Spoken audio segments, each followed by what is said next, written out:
Psychology practical में 5th test है शाब्दिक बुद्धि परीक्षण। इसके निर्माण करता है डॉक्टर पी श्रीनिवासन। परीक्षण क्रमांक 5 शाब्दिक बुद्धि परीक्षण। इसको इंग्लिश में वर्बल इंटेलिजेंस टेस्ट कहते हैं। इस परीक्षण का नाम है शाब्दिक बुद्धि परीक्षण। इनके निर्माण करता है डॉक्टर पी श्रीनिवासन। इसमें आयु सीमा 10 से 17 वर्ष है। इस परीक्षण को सॉल्व करने की समय सीमा 30 मिनट है। इसमें परीक्षण का प्रकार शाब्दिक एवं वस्तुनिष्ठ है। इसकी विश्वसनीयता 0.86 है, वैधता 0.76 और इसके मापने की प्रक्रिया को हम कहते हैं बुद्धि प्रकृति का मापन। इस परीक्षण के लिए कुछ निर्देश हैं। पहला है, परीक्षण प्रारंभ करने के पहले अपनी सब कठिनाइयाँ पूछ लीजिए। सेकंड, प्रश्न पुस्तिका पर कुछ भी ना लिखिए, ना कोई चिन्ह लगाइए। आपको केवल सही उत्तरों की क्रम संख्या उत्तर पत्र में लिखना है। थर्ड, यदि कोई प्रश्न आपको कठिन लगे तो उसे छोड़कर आगे के प्रश्न हल कीजिए। चौथा, पूरे प्रश्न हल करने के लिए केवल 30 मिनट का समय है। पांचवा, निर्देश मिलने पर ही आगे का प्रश्न खोलकर प्रश्न हल करना प्रारंभ कीजिए। परीक्षण में भाग 1 में पहले से लेकर 15 तक क्वेश्चन है। भाग 2 में 16 से लेकर 30 तक प्रश्न दिए गए हैं। भाग 3 में 31 से लेकर 45 तक प्रश्न है। भाग 4 में 46 से लेकर 56 तक है। अब हम भाग 1, 2, 3, 4 को कैसे सॉल्व करना है उसके लिए कुछ उदाहरण प्रश्न दिए हुए हैं, उनको देख लेते हैं। अभ्यास के प्रश्न, नीचे लिखी 2-2 शब्दों की 4 पदावलियों में से एक पदावली जो अन्य 3 पदावलियों से मेल नहीं खाती है उसकी क्रम संख्या उत्तर पत्र में लिखनी है। इसमें मीन्स इसमें अपन को 4 ऑप्शन है, जैसे पहला दिन रात, दूसरा बल शक्ति, तीसरा पीड़ा और कष्ट, चौथा दुख और दर्द। तो इसमें 3 ऑप्शन एक दूसरे से मिलते हैं और एक ऑप्शन ऐसा है जो नहीं मिलता है, अपन को उसमें टिक लगाना है। तो जो परीक्षण करेगा वो अपनी बुद्धि के हिसाब से इसको टिक करेगा। जैसे दिन रात की अपोजिट वर्ड है, बल और शक्ति ये सेम वर्ड है, बल को भी शक्ति कहते हैं। पीड़ा कष्ट भी सेम है और दुख दर्द भी सेम है। तो यहाँ पे अलग अपना हुआ दिन रात, ये अपोजिट वर्ड है और ये समानार्थी शब्द है। इसी तरह अपन इसमें उत्तर में भी बताया गया है कि दिन रात विरोधी अर्थ वाले शब्दों की पदावली है, जबकि शेष समानार्थी शब्दों वाली पदावलियां हैं। इसलिए दिन रात का क्रमांक 1 उत्तर पत्र में लिखिए। सेकंड क्वेश्चन देखते हैं। उचित अनुचित, आवश्यक अनावश्यक, दुर्बल छीड़काय, प्रारंभ अंत। तो यहाँ अपन देख रहे हैं कि उचित अनुचित, आवश्यक अनावश्यक और प्रारंभ और अंत ये अपोजिट वर्ड है और दुर्बल छीड़काय समानार्थी शब्द, तो अपन इसमें टिक लगाएंगे। इसी तरह भाग 2 के लिए क्वेश्चन को कैसे सॉल्व करना है इसके लिए दिया हुआ उदाहरण, पहले शब्द का जो संबंध दूसरे शब्द से है, तीसरे शब्द का वही संबंध नीचे दिए गए 4 शब्दों में से जिस शब्द से हो उस शब्द की क्रम संख्या उत्तर पत्र में लिखिए। अब देखते हैं अपन, जैसे पक्षी उड़ना, जो पक्षी है वो उड़ते हैं, तो मछली क्या करती हैं, अब अपन को ये देखना। पहला ऑप्शन है तैरना, सेकंड पानी, थर्ड जाल, फोर्थ घोंसला। तो अपना मछली क्या करती है, तैरती है, तो अपन फर्स्ट में टिक करेंगे। अब 4th नंबर का क्वेश्चन है शीघ्र विलंब और विजय क्या होगा, शीघ्र यानी कि जल्दी, विलंब यानी लेट, तो विजय का पराजय, तो अपन पराजय में टिक करेंगे। भाग 3 को सॉल्व करने के लिए दिए हुआ है, नीचे लिखे गणित के प्रारंभिक 3 प्रश्न किसी एक नियम से हल किए गए हैं। उसी नियम का उपयोग कर चौथे प्रश्न का उत्तर निकालकर उत्तर की क्रम संख्या उत्तर पत्र में लिखिए। इन प्रश्नों में गणित के चिन्हों का वास्तविक अर्थ बिल्कुल भिन्न है। मीन्स जैसे अपन रीजनिंग में करते हैं, जहाँ प्लस हो है तो यहाँ पे इन दोनों का माइनस करके लिखा होता है, सेम वैसे यहाँ पे भी है। यदि 4 + 2 24, तो यहाँ पे 2 और 4 को पलटा दिया गया है। 3 + 4, यहाँ पे 4 और 3 की क्रम संख्या चेंज की गई है और 43 हो गया। 4 + 5, 5 और 4 हो गया 54। ऐसे ही 6 + 2, तो अपना आंसर हो जाएगा 2 और 6 26 में अपन टिक कर देंगे।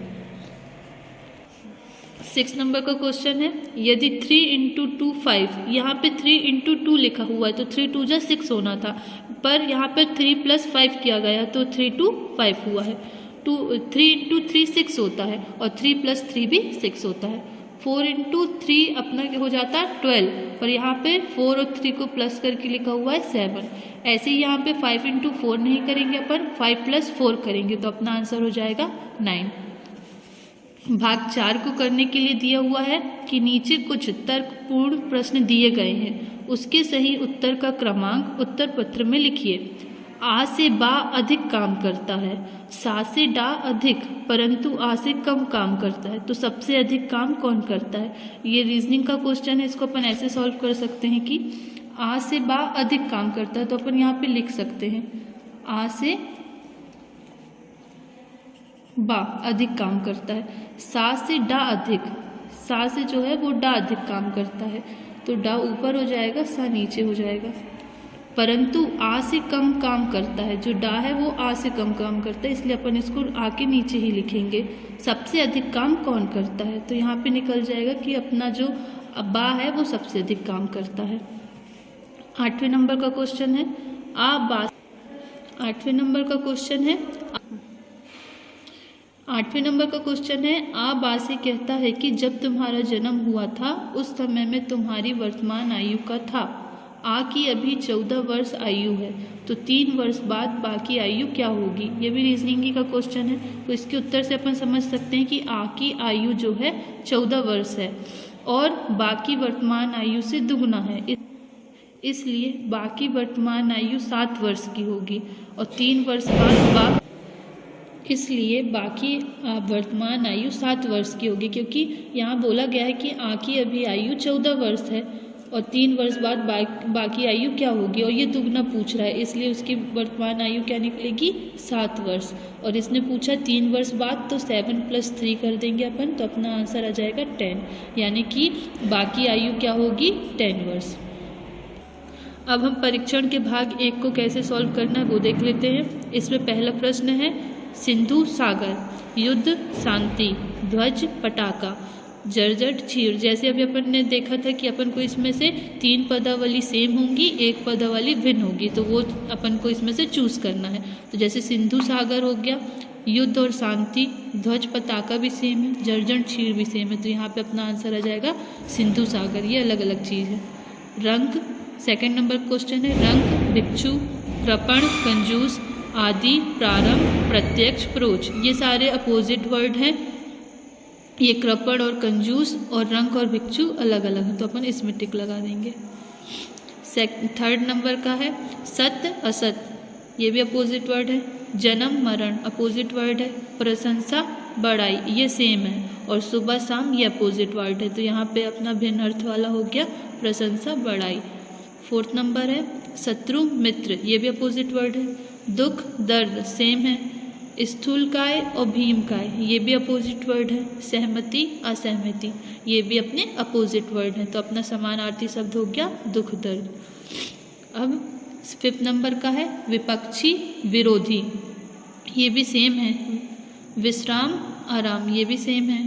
प्रसन्न उदास ये एक अपोजिट वर्ड है, और विनाश अंत ये सेम है, तो अपना भिन्न अर्थ क्या हो गया प्रसन्न और उदास।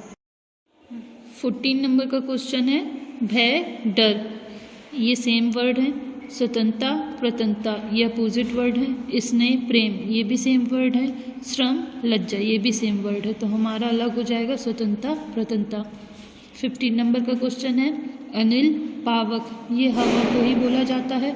ग्राह त्याज भेद अभेद ईस्ट अनिष्ट, तो ये देख रहे हैं अपन ईस्ट अनिष्ट भेद अभेद, इसमें मिस वर्ड है अनिल पावक, ये सेम वर्ड है, बाकी सारे अपोजिट हैं। तो इस तरह से हमने फर्स्ट क्वेश्चन से 15 नंबर के क्वेश्चन तक भाग 1 का सॉल्व कर लिया है। अब अपन भाग 2 देखते हैं। यहाँ स्टार्ट होता है भाग 2। इसमें 16 नंबर का क्वेश्चन है रेत मरुस्थल, यानी मरुस्थल में रेत रहती है। अब पानी, पानी कहाँ रहता है? हवा में, भाप में, समुद्र में, जल में। हमने लगाया समुद्र में। जमीन रेलगाड़ी, रेलगाड़ी जमीन में चलती है। समुद्र में क्या चलते हैं? नदी, आकाश, पहाड़, जहाज, हमने जहाज में लगाया। 18वें नंबर क्वेश्चन पक्षी शिकारी, पक्षियों का शिकार कौन करता है? शिकारी। तो मछली का कौन करेगा? मछुआरे। पास दूर, इधर उधर, ये आ गया सेम क्वेश्चन। 20 नंबर क्वेश्चन है आंसू दुख, दुख में आंसू निकलते तो हंसने में क्या होता है, प्रसन्नता होती है। 21 नंबर का क्वेश्चन है अंक संख्या, अंक को ही संख्या कहते हैं तो अक्षर को क्या कहते हैं अपन, गणित, शून्य, भाषा, शब्द, अक्षर को अपन क्या कहेंगे, शब्द। 29 नंबर का क्वेश्चन है शिष्ट अनिष्ट, आदर, इसके ऑप्शन है अनादर, सत्कार, उपकार, परोपकार, तो आदर का अपोजिट होगा अनादर। 30 नंबर का क्वेश्चन है फरवरी जनवरी, मीन्स जनवरी के बाद क्या आता है फरवरी, या फिर फरवरी के पहले जनवरी, अपन ऐसा कर सकते हैं। तो शुक्रवार, तो शुक्रवार में अपन क्या करेंगे, इसके पहले वाला देखेंगे तो अपन टिक लगाएंगे गुरुवार। इस तरह अपने 16 नंबर से 30 नंबर तक के क्वेश्चन कंप्लीट हो गए। अब स्टार्ट होता है भाग 3। इसमें 31 नंबर का क्वेश्चन है 1 + 1 = 1, 1 + 2 = 2, 1 + 3 = 3, 1 + 5 = क्या होगा। इसमें अपन को मीन्स मैथ्स के क्वेश्चन से इसमें रीजनिंग के थ्रू इनको सॉल्व किया गया है। तो 1 + 1 क्या होगा, 1 तो नहीं होता है 1, तो इसमें अपन को दिमाग लगाना पड़ेगा थोड़ा कि इसे किस प्रकार से सॉल्व करना है। तो जैसे 1 1 11 है तो इसका 1 लिखा गया है, 1 2 का 2 लिखा गया है, 1 3 का 3 लिखा गया है। तो 1 + 5 का अपन भी सीधे अपन क्या लिख देंगे 5, कोई ट्रिक यूज़ नहीं हुई है, सिर्फ एक वर्ड यूज़ कर दिया गया है। सेकंड है 2 × 3, अब 2 × 3 तो करते हैं तो क्या आएगा अपना 6, लेकिन यहाँ पे 2 × 3 में क्या लिखा है 5, यानी कि 3 2 को प्लस किया गया है, 3 + 2 किए तो 5, 3 + 3 किए तो 6, 4 + 3 किए तो 7, ऐसे हम भी यहाँ पे 6 + 3 कर देंगे तो आंसर आ जाएगा 9। 33 नंबर में 6 + 2 12, तो इसमें क्या किया गया है, प्लस तो नहीं किया गया है क्योंकि 6 + 2 8 होता है, तो 6 × 2 है ये, 6 2 = 12, 8 2 = 16, 5 4 = 20, ऐसे ही 8 4 = क्या हो जाएगा 32। अब 34 नंबर क्वेश्चन में 8 + 6 अपना 14 होता है, लेकिन यहाँ पे 8 + 6 = 2 लिखा गया है, तो मीन्स यहाँ पे 8 में से 6 माइनस किया गया है, 8 - 6 2, 6 - 2 4, 5 - 2 3, तो 10 - 2 8। अब 35 नंबर का क्वेश्चन है 3 × 4 = 6, 4 × 4 = 8, 5 × 4 = 10, 7 × 4 क्या होगा। तो यहाँ पे क्या है सीरीज चल रही है, अपन देख सकते हैं कि यहाँ पे 2 के साथ किया गया है, 2 2 2 2 = 4 और 4 यहाँ पे भी लिखा हुआ है, तो अपन ने सिर्फ यहाँ पे 2 और 4 को प्लस किया है, 2 4 प्लस हो गया 6, 4 4 प्लस हो गया 8, यहाँ पे भी 2 की टेबल 4 बार, तो यहाँ पे 5 5 हो गया अपना 10, ऐसे 7, तो यहाँ पे अपना आ जाएगा 14 आंसर। 44 नंबर का क्वेश्चन है 2 + 3 = 25, 2 + 2 = 16, 7 + 2 = 81, 5 + 3 क्या, यहाँ पे स्क्वायर चल रहे हैं, 5 5 = 25, 4 4 = 16, 9 9 = 81, तो अब अपना क्या होगा 5 + 3, तो अपन इसको क्या कर सकते हैं आगे पे इंक्रीज करके अपन क्या करेंगे 4 लगा देंगे, 2 2 = 4। अब 45 नंबर का क्वेश्चन है 4 × 1 = 28, 3 × 2 = 46, 4 × 3 = 68 और 2 × 4 क्या होगा। अब अपन को इसमें देखना पड़ेगा कि इसमें स्क्वायर चला है या फिर इसमें इंटू हुआ है या माइनस हुआ है, क्या हुआ है। तो इसमें सीधे अपन ने इंटू किया हुआ है, तो इसका आंसर आ जाएगा 4 2 = 8 और 2 प्लस करेंगे तो 10। इस तरह हमने भाग 3 में 31 नंबर से 45 नंबर तक के क्वेश्चन कंप्लीट कर लिए। भाग 4 में 46 नंबर का क्वेश्चन है, भाग 4 पे 46 नंबर का क्वेश्चन है शरद पंक्ति में दोनों ओर से 5वें नंबर पर खड़ा है तो उस पंक्ति में कितने लड़के हैं। ये भी रीजनिंग का ही क्वेश्चन है कि जो शरद है वो दोनों ओर से, या तो हम इधर से देखें या इधर से, वो किस में खड़ा है 5वें नंबर में खड़ा हुआ है शरद, तो उस पंक्ति में कितने लड़के हैं। तो टोटल अपन को लड़के बताने हैं, जैसे अगर यहाँ से भी काउंट करेंगे 1 2 3 4 5, इधर से भी काउंट करते हैं जैसे 9 8 7 6, तो ये 5 नंबर में आने चाहिए। तो यहाँ अपन देख रहे हैं कि टोटल कितने लड़के हुए 9, तो अपना आ जाएगा 9। 47 नंबर का क्वेश्चन है 1 से 12 तक की गिनती में 1 का अंक कितनी बार आता है। तो अपन देख सकते हैं कि 1 से 12 तक में 1 में आएगा, 11 में आएगा, 12 में आएगा, तो ये कितने बार आए 3 बार। ये जो कैलकुलेशन है ये सब जिसको हम देंगे परीक्षण के लिए वो अपनी बुद्धि के अनुसार करेगा, तो ये गलत भी हो सकते हैं सही भी हो सकते हैं, अपन को वही परीक्षण करना है इसमें। 48 नंबर का क्वेश्चन है, सोहनी मोहनी से बड़ी है। जैसे अपन पहले किए थे वैसे यहाँ पे भी कर सकते हैं कि जो सोहनी है वो मोहनी से, और मोहनी जो है वो रोहिणी से बड़ी है, तो मोहनी के नीचे क्या आ जाएगा, रोहिणी।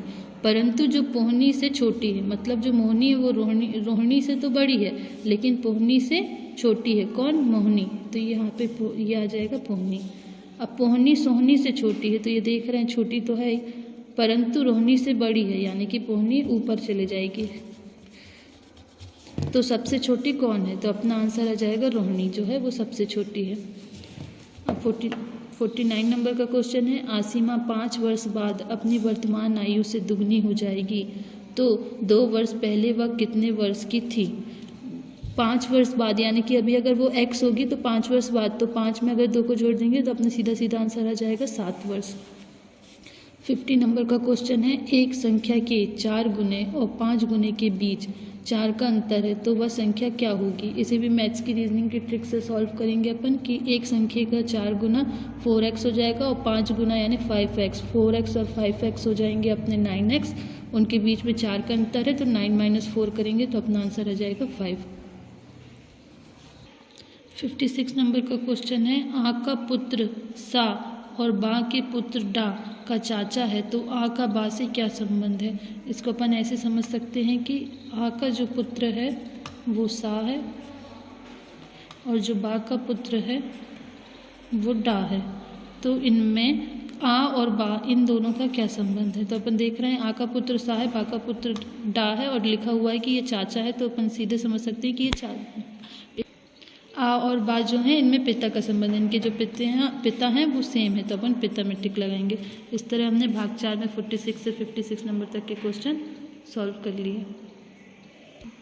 भाग 4 में 4 क्वेश्चन और गए, जिसमें 59 नंबर का क्वेश्चन है, मधु ने एक तस्वीर की ओर इशारा करते हुए कहा कि वह मेरे पिता की पत्नी के भाई के बेटे की इकलौती बुआ की तस्वीर है, तो बताइए कि वह तस्वीर मधु की किसकी है। मौसी है, माँ है, चाची है, बुआ है। तो हम देख सकते हैं कि जो मधु है वो इशारा करते हुए कह रही कि मेरे पिता की पत्नी के भाई के बेटे की इकलौती, यानी कि मामा के जो बेटी है वो क्या हुई, तो वो अपना आ जाएगा माँ है। 60 नंबर का क्वेश्चन है, एक पार्टी में 5 व्यक्ति उपस्थित थे, प्रत्येक व्यक्ति ने एक दूसरे से हाथ मिलाए, तो कुल कितनी बार हाथ मिलाए गए। तो अपन इसे नॉर्मली प्रैक्टिकल भी कर सकते हैं कि 5 अपने फ्रेंड के साथ हाथ मिलाएंगे और फिर देखेंगे कि हाथ मिलाते टाइम अपना रिपीट ना हो, और कितने बार मिलाएंगे अपन, तो सीधे नॉर्मली 5 दूनी 10 बार मिलाएंगे अपन। इस तरह अपना ये भाग 4 भी सॉल्व होता है। अब हम इस परीक्षण की स्कोरिंग देख लेते हैं कि इसमें हम नंबरिंग कैसे करेंगे।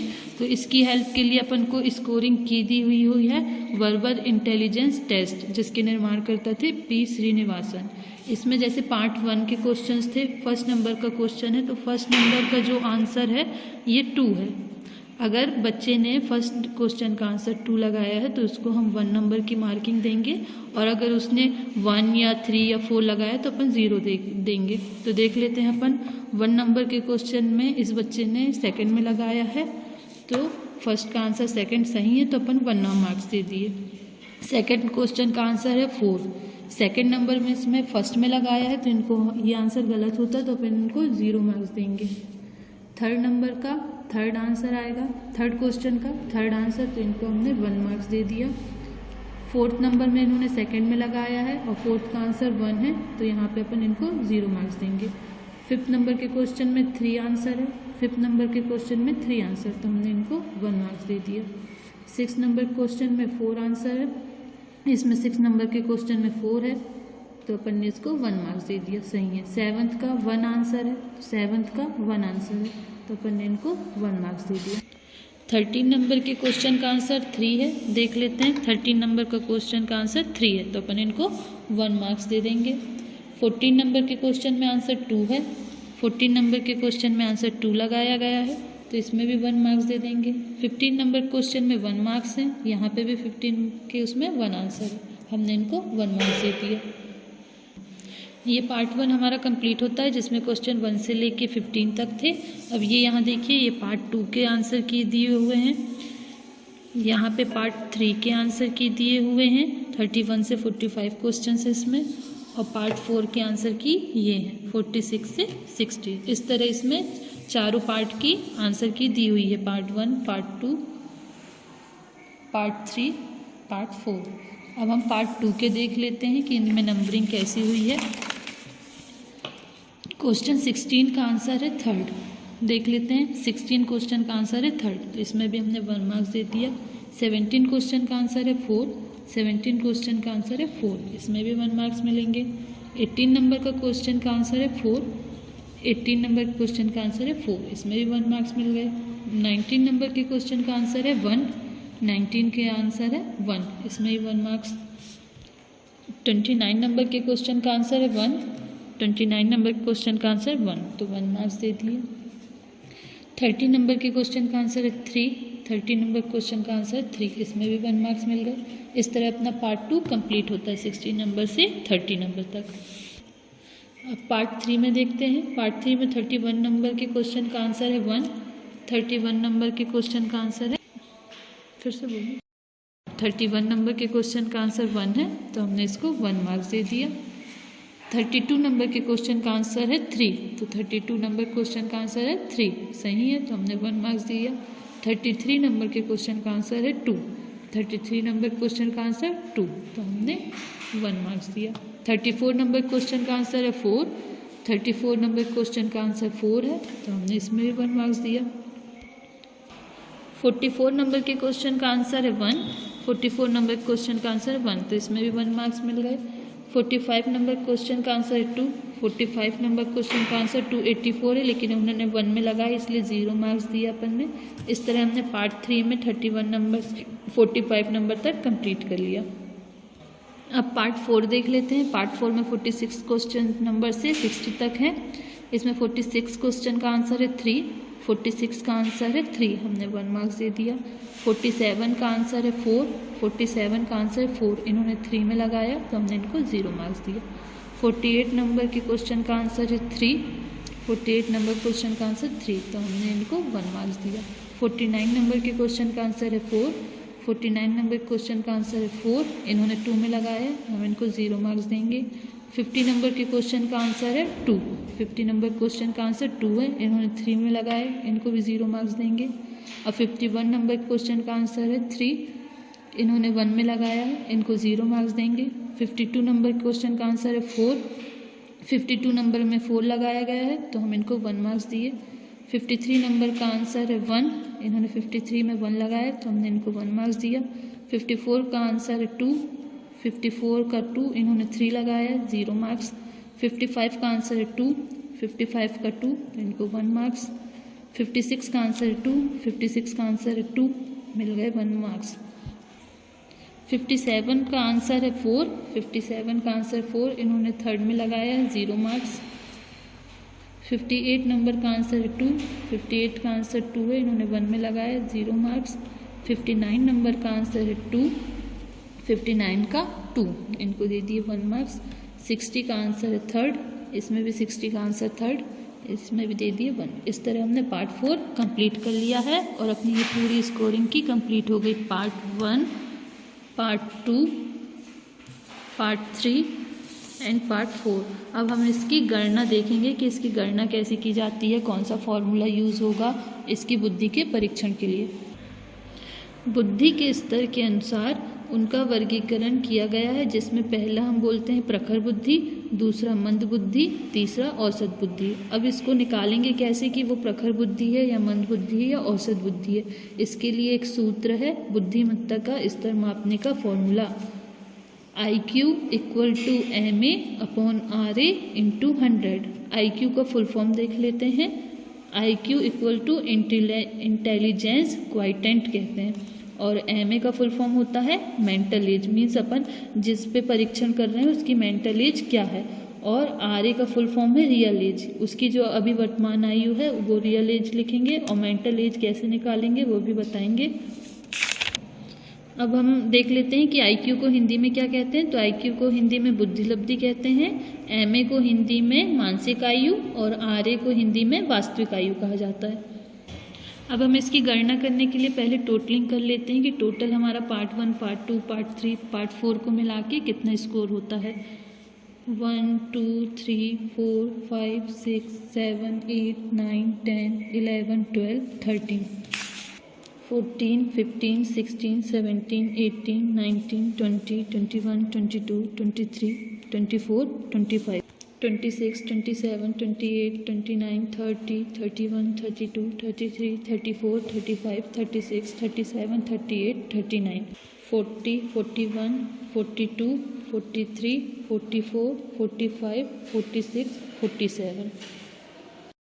हमारा टोटल स्कोर निकला है 47। ये 47 क्या है, उनकी मेंटल एज है, मानसिक आयु।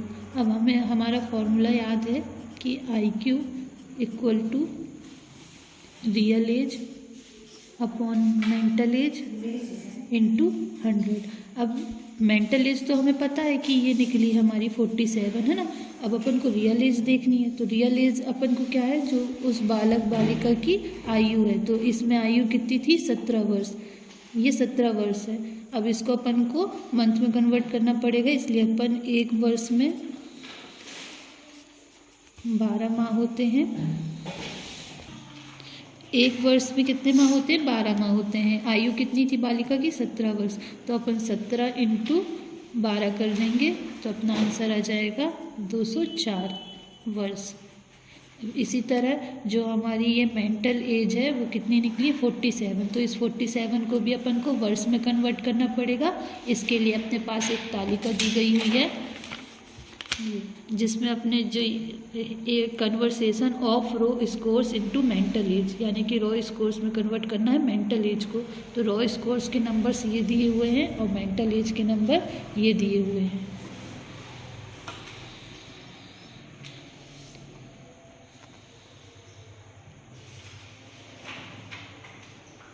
अब हम जानते हैं कि कितने मार्क्स निकले थे अपने टोटल, 47। तो इस 47 रो स्कोर का मेंटल एज कितना है, 192। अब अपन को इसको कैलकुलेशन करने की ज़रूरत नहीं है, हम सीधे इसका मान इस यहाँ पर रख देंगे।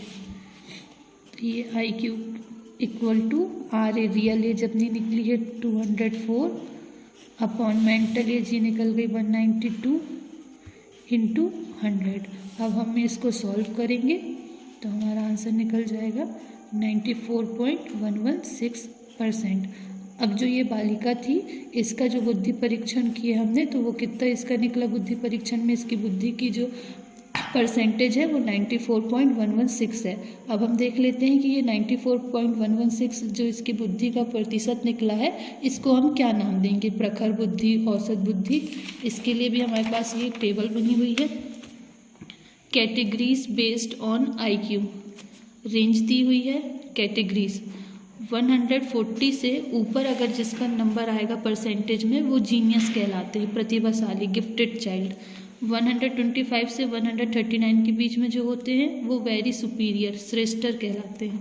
110 से 124 के बीच के जो बालक आएंगे या बालिका वो सुपीरियर और श्रेष्ठ कहलाएंगे। 90 से 109 के बीच के एवरेज और औसत। 75 से 89 के बीच में अगर परसेंट निकलता है तो वो बॉर्डर लाइन कहलाते हैं, हिंदी में औसत से कम। 50 से 74 के बीच में अगर आते हैं तो फीबल माइंड, मंद बुद्धि। 25 से 49 के बीच में इनबीसाइल, अल्प बुद्धि।